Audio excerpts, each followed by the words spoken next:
here is Larry Haynes as Mickey Spillane's That Hammer Guy. A poetic guy, at least you won't admit it, the joints where you hang out. But come spring and the hardcore inside you starts to crack and melt away. And you find yourself rhyming June and moon. And like they say, in the springtime a guy's fancy turns to thoughts of lighter things. Right now your fancy is turning to the lightest thing in your life. Your girl Friday Zelda, who's the juiciest looking dame to you any day of the week. You've got an hour to start her before you date with her, and you amble through Central Park. You spot the couples and fringes, and you're hoping that the warm evening breeze will melt that final wall of resistance felt always hides behind. You're walking along a dim-lit path, creating exciting fantasies in your mind when you hear the voice. I beg your pardon. The dame is sitting bench alone, almost hidden in the shadow. Her voice has a pleasant, tickling effect on your ears. Naturally, you're curious about the rest of it.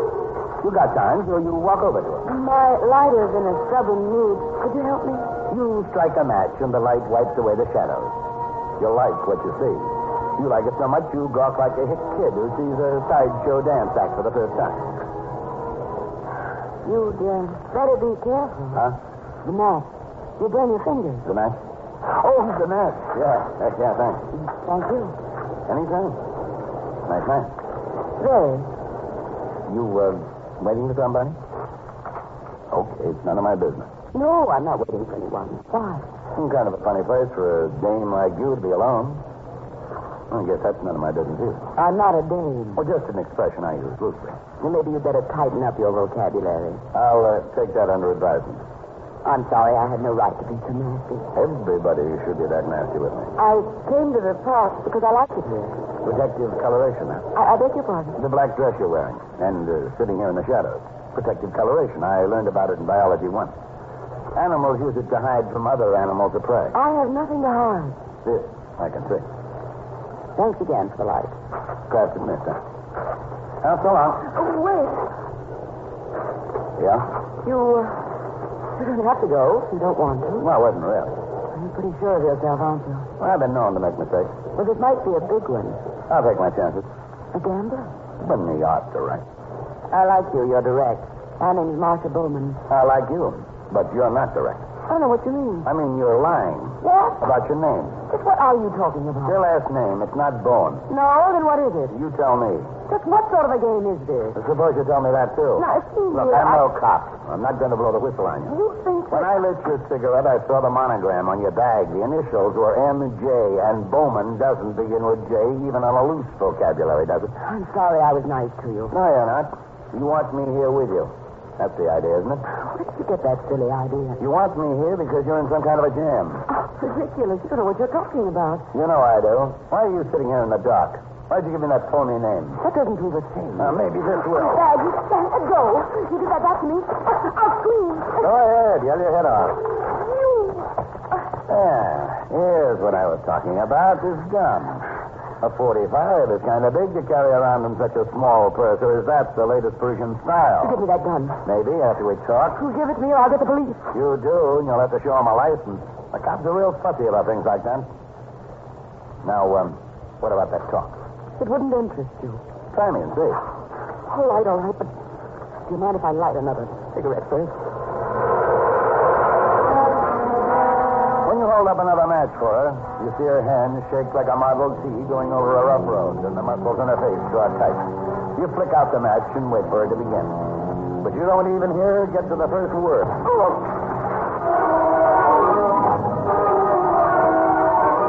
Something blunt and heavy cracks into the back of your skull. The red flash of pain rips through you, and then you dissolve into black nothingness. When you come to, you feel in your pocket for a match, and the first thing your hand touches is a gun, and the steel of it is as warm as light.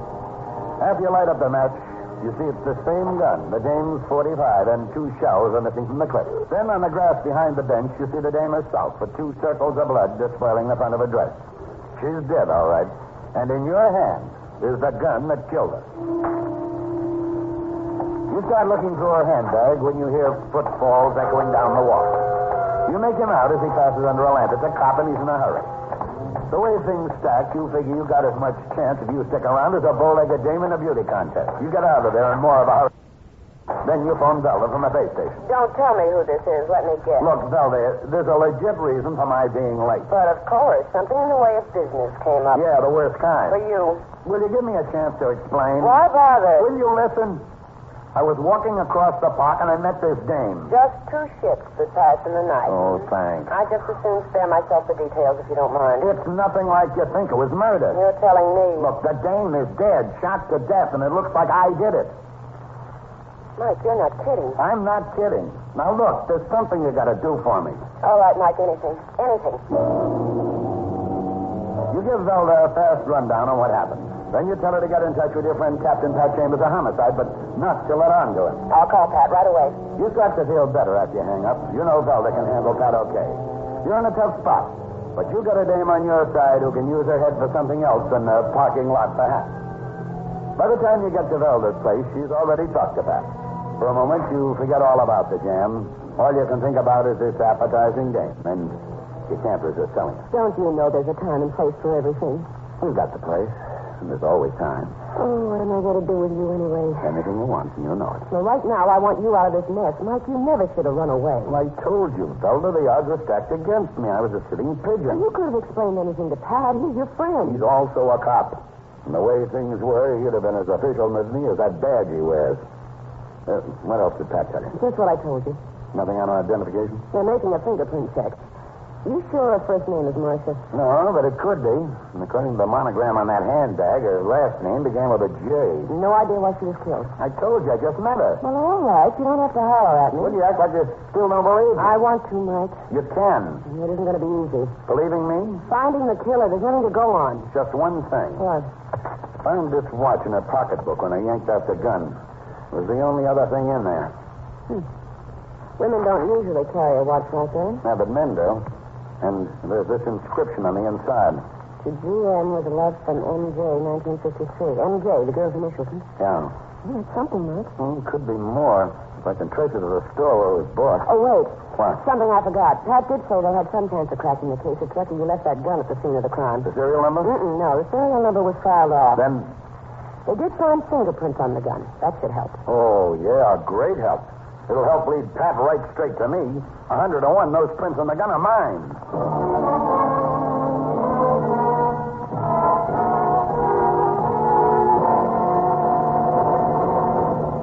In just a moment, we'll return to the Mickey Spillane mystery, That Hammer Guy.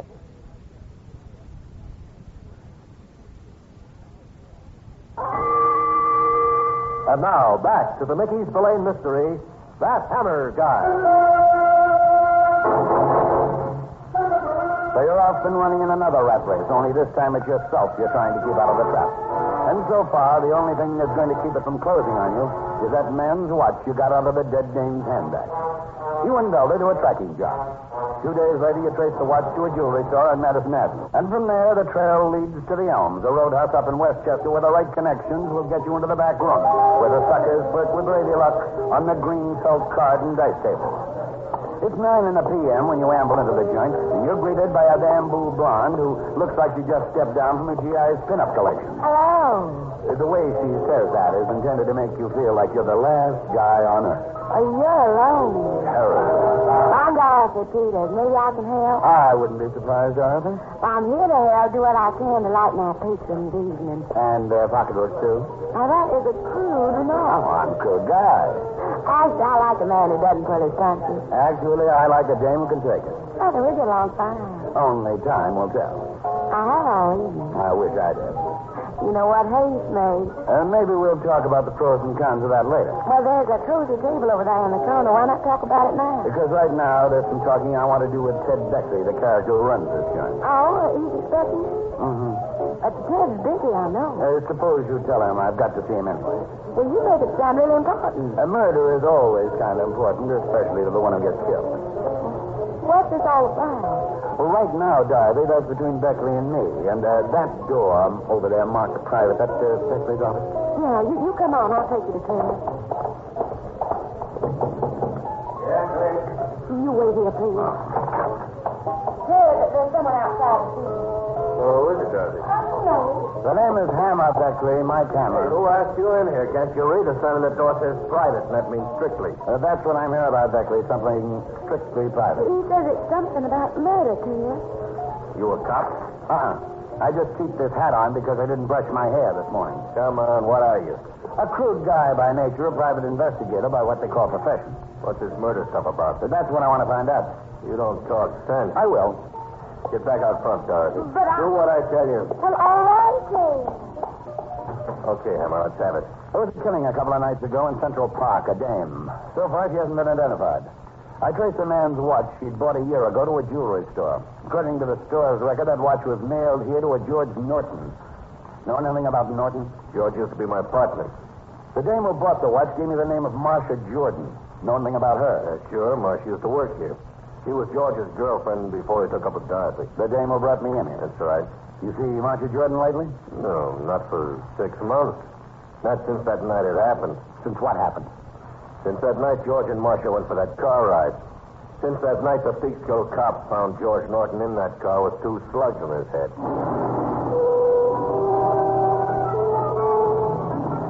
After you leave Beckley's joint, you drive up to Peekskill and check out his story with a local gendarme. Beckley's headed to you straight all right down the line. Then you stop at a gin mill across the street and phone Veldy in town. But now that Marcia herself is dead, it could mean the police are wrong about her. You know it could mean that.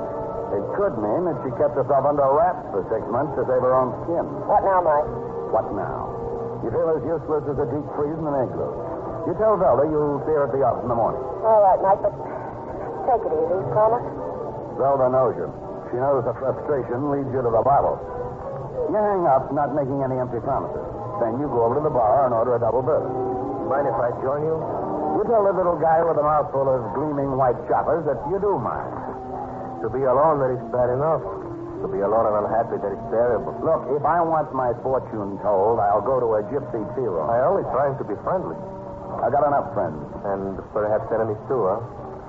Do you like that music? A rumba. I put the money in a machine to play that. A rumba. My favorite. I always play that one. For 5 cents, you can recapture a memory.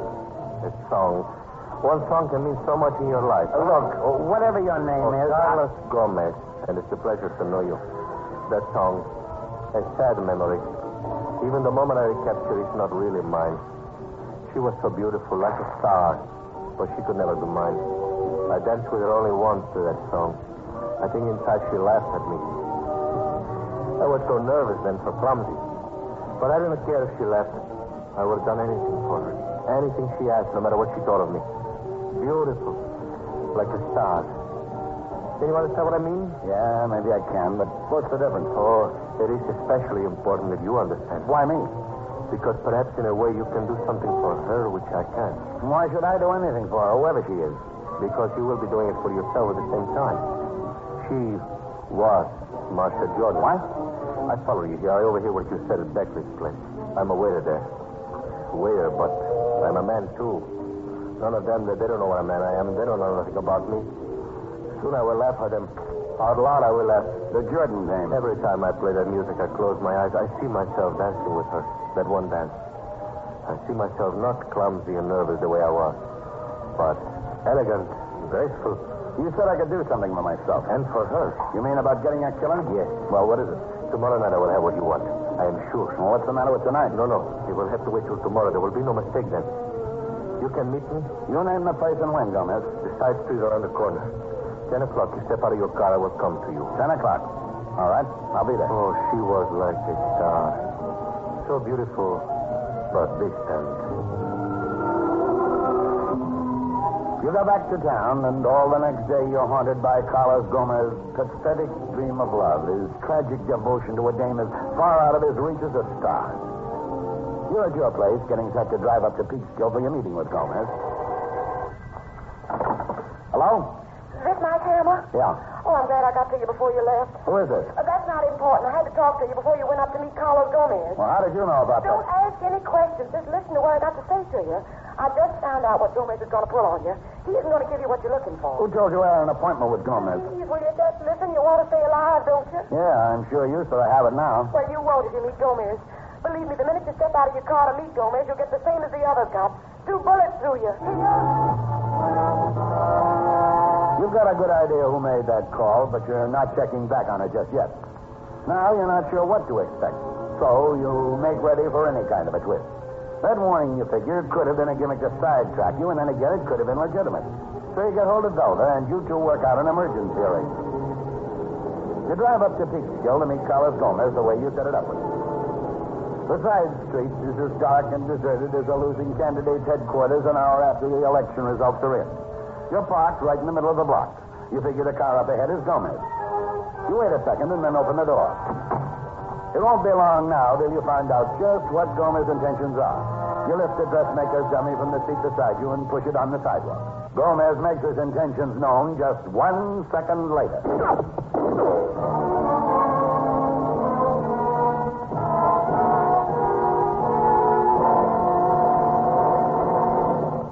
In just a moment, we'll return to the Mickey Spillane mystery, That Hammer Guy. And now, back to the Mickey Spillane mystery, That Hammer Guy. Right after the shot split the air, Gomez's car starts up and fades into the night. You turn your coupe around and start back to town. All the way back, you keep thinking of those two neat round holes the thugs made in the dummy's head. You feel a lot better that they're not in your head. You're in your place for only a couple of minutes when the call from Zelda comes through. I did as you told me, Mike. And? I've been on Gomez's trail from the time his car pulled out of that side street. Believe me, I wanted to go back to you after I heard those shots. Are you all right? Yeah, but you could see that dummy. Where are you, fella? I'm calling from a bar up in White Plains, a place called the Onyx. It's on Central Avenue. Gomez goes straight there? Mm-hmm. He's sitting in a booth in the rear. Keeps looking around as if he were expecting someone. Okay, honey, I'm on my way up. You get in your coupe and go up the West Side Drive, cut into Central Avenue, and stay on it until you get to the Onyx in White Plains. Zelda is to wait for you at the phone in the front part of the joint, but she isn't there. You're starting to get some black, unhappy thoughts about her when you spot her waving to you from the booth in the rear. Oh, Mike, am I glad you're here? I thought you'd never get here. What's wrong? What? I didn't know what to do, Mike. It's an awful spot. Bart, what are you talking about? What happened to Gomez? Where is he? Well, that's what I'm talking about, Gomez. Come on. Where is he? Just where I found him after I phoned you. I didn't know how it happened to you. Zelda, will you make sense? What happened to Carlos Gomez? Where is he? Just where I found him, here in the booth, under the table. Look for yourself, Mike.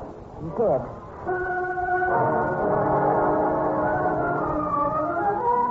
You look for yourself. Gomez is dead, all right. He's rolled up in a ball under the table, and the brown handle of a knife is sticking out between his shoulder blades. Mike, what are we going to do? There's only one thing for you and Zelda to do. Get out of there and fast. You can feel her trembling as you take her arm on the way out. Oh, Mike, I never was so glad to see anybody in my life. You tell her you're going to make her prove that later on when there's time. I'm going with you. I've gone this far. You tell her she's gone far enough. From here on, you're playing at the key. After you put Zelda in her car and send her off, you drive over to Beckley's Roadhouse. That Beckley isn't any help to you this time. Dorothy Peters is conspicuously absent from the joint. You find out where she lives and go over to her place. Yes? Oh, you. The way she says that is intended to make you feel like you're the last guy on earth.